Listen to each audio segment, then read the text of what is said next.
Ens trobem al càmping de Graus. És un càmping situat al final de la vall de Cardós, dins del Parc Natural de l'Alt Pirineu, molt a prop de Tavascan.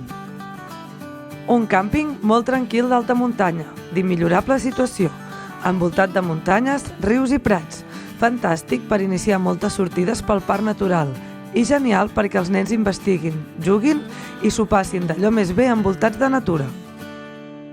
L'excursió que proposem avui és anar fins a les bordes de Noarre, bordes situades a 1.589 metres, al costat del riu Noarre.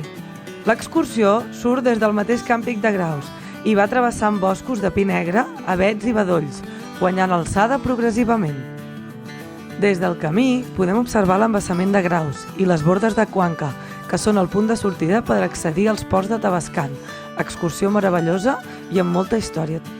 Les bordes de Graus, Cuanca i Noarre servien com a punt intermig entre els pobles i les zones altes de muntanya.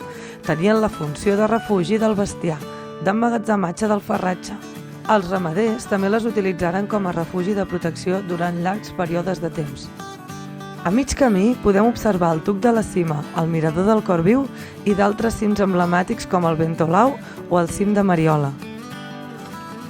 El paratge és idíl·lic, amb molta ombra, gràcies a la vegetació abundant de la zona.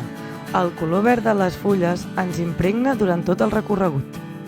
El riu ens queda a l'esquerra i anem trobant les primeres basses que ens conviden a posar-hi els peus, però en pocs minuts arribarem a la bassa del pont de Noarre, on l'aturada per refrescar-nos serà inevitable. La bellesa de l'indret és immensa i només el contacte dels peus amb les aigües gèlides del riu desperten els més valents que gosen entrar a la bassa. Després de refrescar-nos i menjar una mica, visitem les bordes molt ben conservades. Des de les bordes ens acomiadem fins a la propera excursió. Esperem que us hagi agradat. Teniu tota la informació del track a la descripció. Fins la propera sortida!